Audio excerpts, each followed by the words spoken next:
माझ्या ताई दादांनो, काल आपण नवनाथांच्या कथेचा भाग थोडासा या ज्ञानोबांच्या चरित्रामध्ये पाहिला। मच्छिंद्रनाथाने दिलेलं भस्म एका बाईनं संशय घेतला, म्हणे असल्या फकीरांनी दिलेल्या अंगाऱ्यानं कुठं लेकरं होत असतात का? लक्षात घ्या, श्रद्धा एवढी मोठी गोष्ट आहे ना। श्रद्धा जर असेल तर माणसंच काय देवच काय, दगड बोलल देव बोलल। श्रद्धा असेल तर अशक्य गोष्ट शक्य होईल, पण श्रद्धा नसेल तर काहीच होणार नाही। जेव्हा श्रद्धा असते तेव्हा राखेमध्ये अंगारा दिसतो, आणि जेव्हा श्रद्धा नसते त्यावेळेला त्या अंगाऱ्यामध्ये राख दिसत असते। श्रद्धा फार मोलाची आहे। श्रद्धा असेल तर पाषाणात देव दिसेल, श्रद्धा नसेल तर देवात सुद्धा पाषाण दिसेल। श्रद्धा असेल तर लहान मुलीमध्ये साक्षात देवीचं दर्शन होईल, श्रद्धा नसेल तर देवीमध्ये सुद्धा सामान्य जीव दिसेल। श्रद्धा मोलाची गोष्ट आहे। याच श्रद्धेच्या बळावरती नामदेवरायांनी मूर्तीतून देवाला प्रगट केलं। छोट्याशा लेकराची श्रद्धा किती, विश्वास किती मोठा। आई बाबा रोज देवाला नैवेद्य घालतात, देव जेवतो। आज जेवण मी लहान आहे म्हणून का? देवा जेव, आणि आई बाबाच्या हातचं खातोय देव, हा विश्वास आहे। मंदिरात नैवेद्याचं ताट रोज जातं, आणि तो देव खरंच जेवण करतो हे नामदेवरायांना पक्का विश्वास आहे। देव जेवण करतो म्हणून नामदेवराया हट्ट धरतायत, देवा जेवण कर। आणि आपल्या देवघरातली देव जेवत नाही हे आपल्याला पक्क माहिती आहे, म्हणून आपण महिना वाटीतली साखर तशीच ठेवतो। पक्क माहिती आपल्याला तो काही खात नाही। बरोबर आहे का लोहगाव? आणि आपल्याला जर विश्वास असेल अरे देव जेवतो, तर रोज चांगल्या पदार्थांचं पक्वान्नाचं ताट देवाला लागेल, देवाला नैवेद्य म्हणून लागेल। पण आपल्याला माहिती आहे मूर्ती खात नाही, त्याच्यामुळे महिना ठेवलेली साखर तीच फुंकर मारून पुन्हा तिथंच असते। यदा कदाचित मुंगळ्यांनी मुक्काम केला तर मुंगळे बाजूला काढून फेकले जातात, पण ती साखर तशाच ठेवल्या जाते। विश्वास मोलाचा आहे। अगं राखेनं कुठं लेकरं होत असतात? त्या बाईनं राख दिली टाकून किरड्यावरती, पण जाताना मच्छिंद्रनाथांना सांगितलं होतं, बाई 12 वर्षांना येईल तेव्हा लेकरू दाखव। पण या बाईनं विश्वास ठेवला नाही, श्रद्धा ठेवली नाही, उकिरड्यावरती राख फेकून दिली। 12 वर्षानंतर ती तर विसरून गेली, पण 12 वर्षानं जेव्हा आले मच्छिंद्रनाथ, अलख निरंजनचा एल्गार केला, दारात उभे आहेत। बाईनं भिक्षा घातली, बाई अगं तुझ्या अंगणामध्ये काही बाळ रांगतय खेळतय का नाही? म्हटली नाही ना बाबा, संतानच नाही मला। अगं म्हणे 12 वर्षापूर्वी तुला राख दिली होती, अंगारा दिला होता, ती माझी राख तो अंगारा व्यर्थ जाऊ शकत नाही। तू काय म्हणतेस की राख नाही म्हणून, मूल नाही म्हणून? बाबा खरंच सांगते तुम्हाला, ती राख मी खाल्लीच नाही, टाकून दिली। अरे नशीब तुझं फुटकं ग, कम नशीबी आहेस तू। साधून दिलेल्या अंगाऱ्यावर विश्वास न ठेवता उकिरड्यावर फेकलस। मी दिलेला अंगारा व्यर्थ जाऊ शकत नाही। अगं त्या उकिरड्यात सुद्धा बाळ जन्माला आला असेल, निर्माण झाला असेल। 12 वर्ष वयाचे गोरक्षनाथ त्या राखेच्या मातीच्या शेणाच्या ढिगाऱ्याखाली होते। उठा गोरक्षनाथा, बाहेर या। मातीच्या राखेच्या ढिगाऱ्यातून, शेणा मातीच्या ढिगाऱ्यातून लेकरं बाहेर आलं। आलो गुरुदेव। एवढी धाय मोकलून रडते ती, किती मोठी चूक केली म्हणे। सोन्यासारखं लेकरू मला मिळालं असतं, म्हातारपणाची सोय लागली असती, पण देवानं दिलं आणि कर्मानं गेलं। फुटक्या नशिबाची मी साधूच्या या अंगावर विश्वास ठेवला नाही, आशेनं मागे पडते, पण आता उपयोग नाही। गोरक्षनाथ शेणा मातीच्या ढिगाऱ्यात त्यांचा जन्म झाला म्हणून गोरक्ष नाव ठेवलं, गोरक्षनाथ. गाईच्या शेणामध्ये आणि राखेमध्ये त्यांचा जन्म झाला. आता एक गोष्ट सांगते तुम्हाला, हे गोरक्षनाथ एवढे निष्ठावंत आहेत.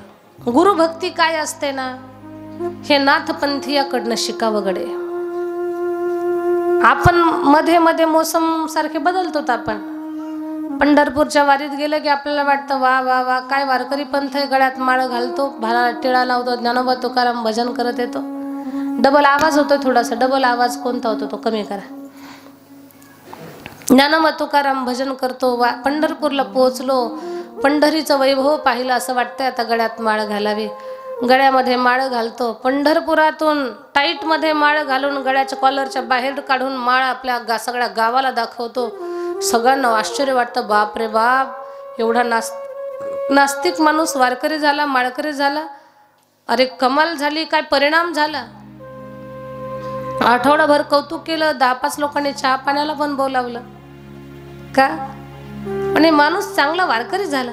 पण गावची जत्रा आली की मग याला माळेची अडचण झाली. असं वाटतंय उगीच माळ घातली, उगीच माळ घातली. म्हणजे आपल्या ज्या गोष्टी आहेत ना, ह्या काळानुसार, परिस्थितीनुसार, वेळेनुसार बदलणाऱ्या आहेत. पण नाथपंथी यांच्यामध्ये निष्ठा प्रचंड आहे, प्रचंड. मच्छिंद्रनाथाला भूक लागली. गोरक्षा जा भिक्षा मागून आण. एका गावात गेले, एका बाईच्या घरी पित्र होती जेवायची.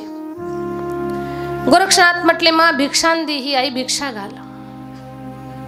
त्या बाईनं, एक साधू आपल्या दारात योगायोगानं भिक्षा मागायला आलाय. आपल्या घरी पित्र आहेत.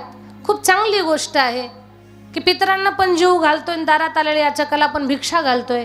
दारात आलेल्या याचकाला कधी रिकामे हातानं वापस पाठवायचं? लोहगाव महिला मंडळ तुम्हाला विचारते मी, दारात येऊन कोणी म्हटलं राम कृष्ण हरी तर म्हणू नका, वा पुढच्या घरी म्हणायचं नाही.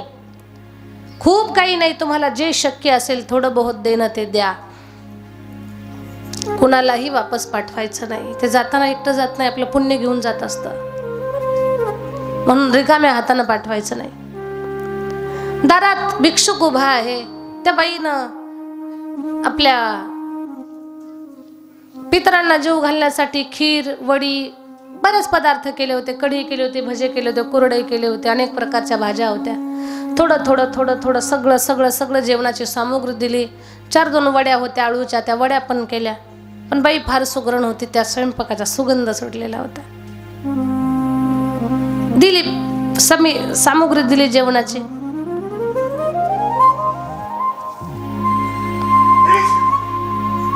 गोरक्षनाथ आले.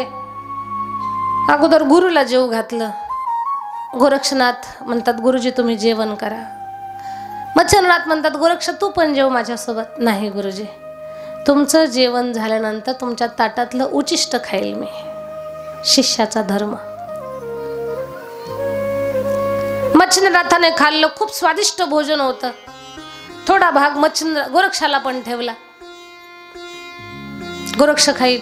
पण त्यात ज्या वड्या होत्या ना, त्या एवढ्या आवडल्या ना, खूप चवदार वड्या होत्या. मच्छिंद्रनाथ म्हणतात, गोरक्षा वड्या खूपच आवडल्या बघ मला. अजून जर 4-2 वड्या असत्या ना तर मी आवडीनं खाल्ल्या असत्या.